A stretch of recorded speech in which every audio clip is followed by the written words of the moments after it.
So you began class today by looking for a pattern. You used your sleuthing skills to figure out what is there about angles A and B that makes them be supplementary angles. So I had you look at them, look at the size of the angles, look at the numbers.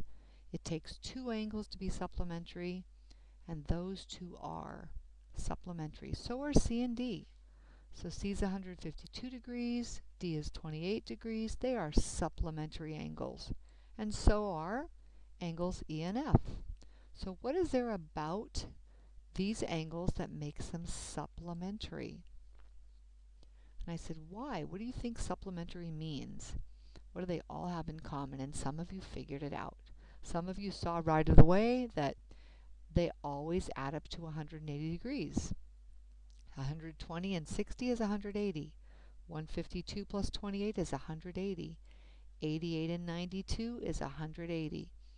So supplementary angles are simply two angles whose sum is 180 degrees. So if I put angle A next to angle B, notice I get a straight angle when I put them together. And a way to remember supplementary straight angles, they both begin with an S. So remember supplementary for straight angle, and you'll remember that straight angles have 180 degrees, and that's what supplementary means. Okay, then we looked at patterns with complementary angles. So angle A is 30 degrees, angle B is 60 degrees. C is 62, D is 28. And by now you guys were thinking, oh, let's add them and see what we get. And what they all have in common is that they all add up to 90 degrees. And a 90-degree angle is a right angle. So if I put angle A next to angle B, my 30 and my 60 together form a 90-degree angle. And I said, one way to remember it is that if two people are right for each other, like a right angle, they complement each other. Oh, you're so handsome. Oh, you're so beautiful. Oh, I love your beautiful hair, and I love your gorgeous eyes. So they're right for each other. So think of a right angle complementary. So they're two angles whose sum is 90 degrees. All right, then you looked at all of these examples of regular polygons. What did they all have in common? And by now you should notice all of them have the same number of hash marks in their sides, which means all the sides are equilateral, and all of the angles each have one arc. So all of these angles are equal to each other. All of these angles are 60 degrees each in a triangle. So if I have a polygon that's got all the angles the same size and all the sides are the same length, it's called a regular polygon. These are all regular polygons. And then our last vocabulary word was diagonals. And these are all diagonals, the red line segments. So we had some discussion, and by the end I think all of you understood. A diagonal is a line segment that connects any two vertices that are non-consecutive vertices. And all that means is it connects two vertices that are not next to each other. This vertex is next to this vertex. That is not a diagonal. It's actually one of the sides of the trapezoid. So I can put in more diagonals here and make a star. I can put a second diagonal in this square. I can put a second diagonal here. But the black line segments that make the polygon are not diagonals. Okay, we checked your homework. And then we started on hierarchies. And a hierarchy is just a visual way to organize sets of things. So this is a hierarchy organizing different kinds of triangles classified by angles. And this one is classified by sides. So notice in this one, my category is triangles. I'm classifying by angles. And if I'm an acute angle, I'm not a right angle. And if I'm right, I'm not obtuse. And if I'm obtuse, I'm not acute, because these are three different classifications. So less than 90, 90, greater than 90, but less than 180. So they're all on the same level because they're all different.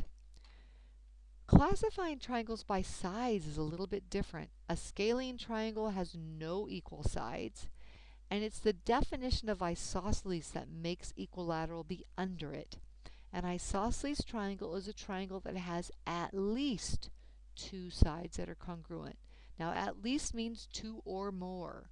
So this is an isosceles triangle that's not equilateral. These two are equal and this one is not.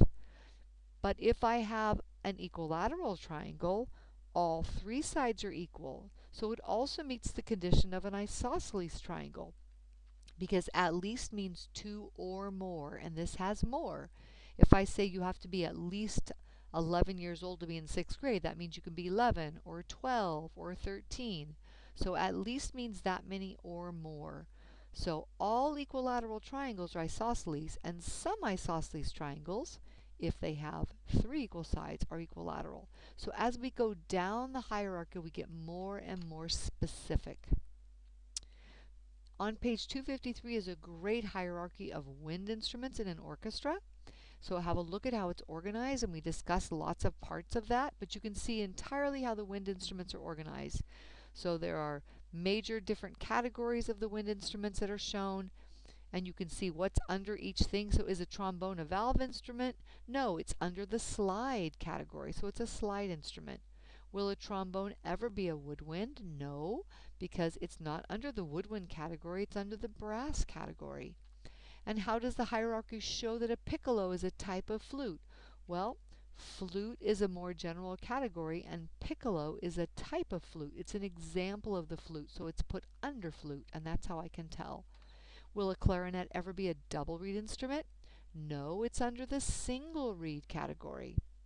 So as we go down the hierarchy, we get more specific, and it shows how the different instruments are related to each other.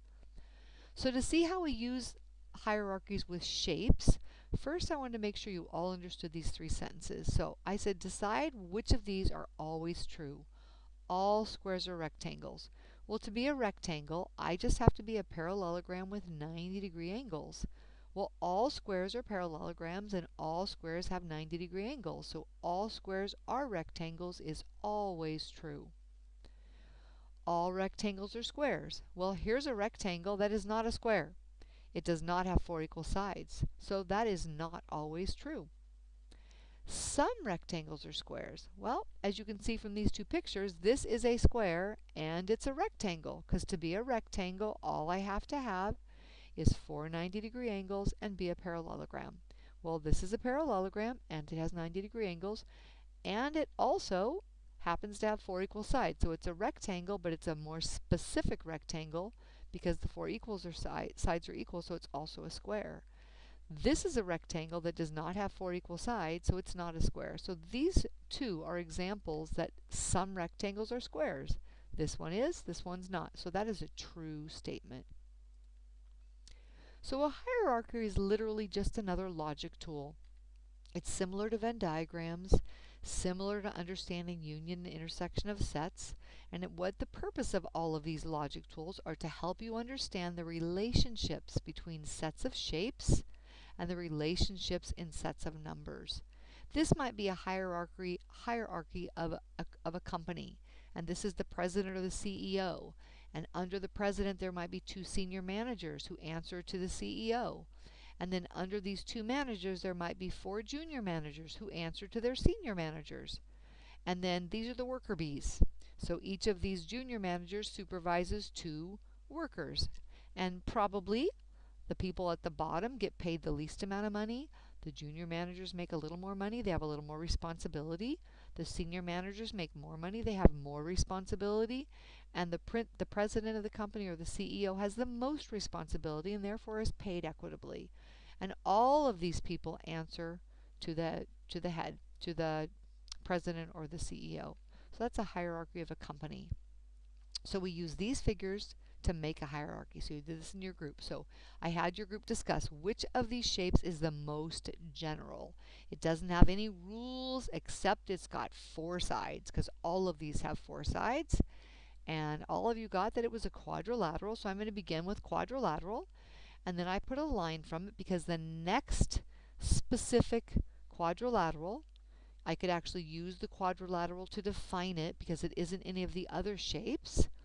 That goes next, and it is a parallelogram. A parallelogram is a quadrilateral whose opposite sides are parallel and congruent. Now what comes next? Well, which one of these shapes are parallelograms? I could use the parallelogram to define them, and they each have one more detail to them. So it's a special parallelogram with either equal sides or a special parallelogram with 90-degree angles. So those are rectangles and rhombi. So a rhombus is just a parallelogram with equal sides. So that's one more specific detail. And a rectangle is a parallelogram with 90-degree angles. One more detail. So these are level with each other. And the last shape we haven't used is a square. It's both a rectangle and a rhombus, and it is the most specific type of quadrilateral. A square is all of these. All parallelograms are quadrilaterals. All rectangles and rhombi are parallelograms and are quadrilaterals. All squares are rectangles. All squares are rhombi. All squares are parallelograms, and all squares are quadrilaterals. So if I am a quadrilateral whose opposite sides are parallel and congruent, and I have right angles, and I have 4 equal sides, I am a very specific figure. I am a square. Now, this Venn diagram shows the same relationship. If I'm anywhere in this rectangle, I'm a quadrilateral. So parallelograms are a subset of quadrilaterals, just like parallelograms are written under quadrilaterals. Rhombuses, rhombi, and rectangles are both examples of parallelograms, and so is a square. So rectangles, rhombi, and squares are all a subset of parallelograms, but a square is both a rectangle and a rhombus. So these two ovals must overlap so that square is in both the rectangle oval and a square is in the rhombus oval. So they're showing the same thing. In the hierarchy, we just draw 2 lines down and they come together at the square. All right, trapezoids are actually defined differently by the Chicago Math Series.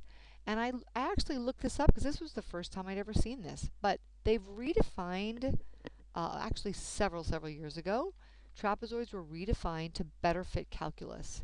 So instead of a trapezoid being a quadrilateral with exactly one set of parallel sides, the definition has been changed to be a trapezoid is a quadrilateral with at least one pair of parallel sides. And just like an isosceles triangle has at least 2 equal sides, therefore an equilateral triangle is also isosceles.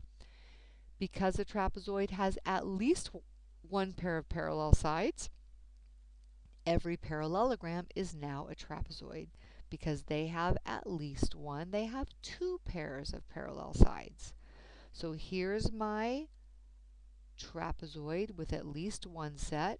Here's my parallelogram with more than one set, which means that all parallelograms are trapezoids, which is kind of strange to think, but true with this new definition. Knowing this, where would it fit in the hierarchy? Well, all trapezoids are quadrilaterals. Trapezoids are a quadrilateral with at least one set of parallel sides, and parallelograms have 2 sets of parallel sides. So all parallelograms are trapezoids, all trapezoids are quadrilaterals. Some quadrilaterals are trapezoids, some trapezoids are parallelograms. So you start to see the way this hierarchy is organized. So in your groups, you had to take this several different examples of these words, which you guys finally figured out the whole category is books, and you had to organize them into a hierarchy. So first you looked at major categories, and it seems like there are 2 big categories here. We have fiction and nonfiction. And nonfiction books are true. So out of all these, we have 2 examples of true. So these are all true. And encyclopedias are always factual and true, and so are dictionaries. And then we have another category. In fiction, those are not always true. These are stories. Well, novels are fiction, and this is a specific novel, and these are categories of novels. So we had to organize that into a hierarchy, and what you came up with was this. Generally, these are all books. We have 2 classifications, nonfiction and fiction. 2 examples of nonfiction are dictionaries and encyclopedias. An encyclopedia is not a dictionary is not an encyclopedia. So there are 2 specific examples, so they're on the same level. An example of a type of fictions are novels. And then we have 2 categories of novels, novels about California and novels about Austria. And then we have 1 specific novel called Vienna by James Michener. By the way, I made that title up. He wrote Hawaii, but not Vienna. But anyway, because we are in Austria, I wanted to use the word Vienna. So notice at the very bottom we are very specific. A specific example about a novel about Austria in the category of novels under the genre of fiction, and all of these are books. That's the overarching big category of what we're talking about. So you had some homework practice and 1 assignment today for everyone, and then we also spent some time looking at your project, so you need to decide whether you're going to do sports team or architecture. And remember, I gave you all your due dates of what's coming up, so you have a quiz next week on March 12th. You're also going to bring your laptop that day and work on your project in class. We have Jeopardy on March 17th and your practice test. March 19th is a Wednesday. That is your test. I'm talking about even days, please. And your project is due March 21st. This is for periods 2, 4, and 6. And then your Chapter 4 blog post will be due Tuesday, March 25th. So that gives you some long-term due dates, and I'm going to get those on Moodle soon. That's it.